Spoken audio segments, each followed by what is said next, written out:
Dear learners, আসসালামু আলাইকুম। আশা করি ভালো আছেন। আজকে আমরা কথা বলবো যে পার্টস অফ স্পিচে আমাদের যখন পড়তে যাই, তো এই স্পিচের ভেতরে আমাদের কনফিউশন কখন কিভাবে তৈরি হয় সেগুলো দেখব। আমরা সচরাচর জানি যে আফটারটা হচ্ছে একটা কনজাংশন, কিন্তু আমরা যখন সেন্টেন্সের ভেতরে যখন প্রবেশ করব তখন দেখব যে আফটারটা চেঞ্জ হয়ে যাচ্ছে। কিভাবে হচ্ছে? যে প্রথম সেন্টেন্সে দেখি দে অ্যারাইভড আফটার, তাহলে তারা পরে অ্যারাইভ করলো, অর্থাৎ পৌঁছালো। তো সেই ক্ষেত্রে এইখানে আফটারটা হয়ে যাচ্ছে হচ্ছে অ্যাডভার্ব। কারণ কি? অ্যারাইভের টাইম বোঝাচ্ছে, এটা দ্বারা টাইম বোঝাচ্ছে, এই জন্য এটা আফটারটা কি হয়ে যাচ্ছে? অ্যাডভার্ব হয়ে যাচ্ছে। তারপরে 2 নম্বরে দেখি gym takes after his father.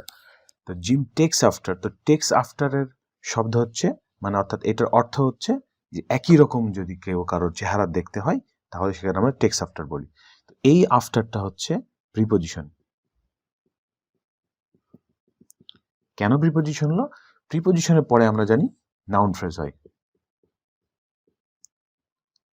Noun phrase থাকে। তো এইখানে আফটারের পরে কোনো কিছু ছিল না, কিন্তু এই আফটারটা অ্যারাইভকে যেমন মডিফাই করতেছে, তেমন এই আফটারটার পরে নাউন ফ্রেজ থাকার কারণে এইটা প্রিপোজিশন হচ্ছে। কারণ আমরা জানি প্রিপোজিশনের পরে নাউন, প্রোনাউন এবং নাউন ফ্রেজ হতে পারে। তো সেই ক্ষেত্রে এই আফটারটা প্রিপোজিশন। এখন দেখি after tasks should be completed, অর্থাৎ আফটার টাস্ক, এখানে টাস্ক বলতে বোঝাচ্ছে কাজ। তো এটা নাউন, স্বাভাবিকভাবে একটা নাউন। তো এই নাউনটাকে মডিফাই করছে আফটার। তো যখন নাউনকে কেউ মডিফাই করে তখন সেটা হয়ে যায় অ্যাডজেক্টিভ। তো এই আফটারটা হচ্ছে অ্যাডজেক্টিভ।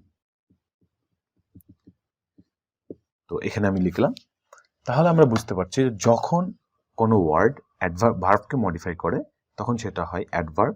যখন কোনো ওয়ার্ডের পরে নাউন বা নাউন ফ্রেজ বা প্রোনাউন থাকে তখন সেটা প্রিপোজিশন হয়। কিন্তু নাউনের পূর্বে যখন থাকে, হ্যাঁ, এবং নাউনের বৈশিষ্ট্য বোঝায়, তা কাজটা এখানে টাস্কের কথা বলছে, যে টাস্কটা কখনকার টাস্ক, আফটার টাস্ক, তাই এটা অ্যাডজেক্টিভ হয়ে যাচ্ছে এবং এটা আমাদের সাবজেক্ট হিসেবে কাজ করছে। তো এই সাবজেক্ট, নাউন ফ্রেজ এবং অ্যাডভার্বের মডিফিকেশন সম্পর্কে আমার ক্লাস আছে, এগুলো আপনারা প্লিজ একটু ভিতরে যে দেখে নেবেন। খুব মজার স্টাইলে বোঝানো হয়েছে, আপনারা যদি একবার পড়েন অনেক কিছু জানতে পারবেন। তো ধৈর্য ধরে ভিডিওটা একটু দেখুন। তো 4 নম্বরে আমরা দেখি we went away after they had left. তো দে হ্যাড লেফট একটা সেন্টেন্স এবং উই ওয়েন্ট অ্যাওয়ে আমরা চলে গেছিলাম, এটা একটা সেন্টেন্স। এই দুইটা সেন্টেন্সকে এইটা জোড়া দিচ্ছে, প্লাস জোড়া দিতেছে, অর্থাৎ অ্যাড করতেছে। তো এটা হচ্ছে কনজাংশন।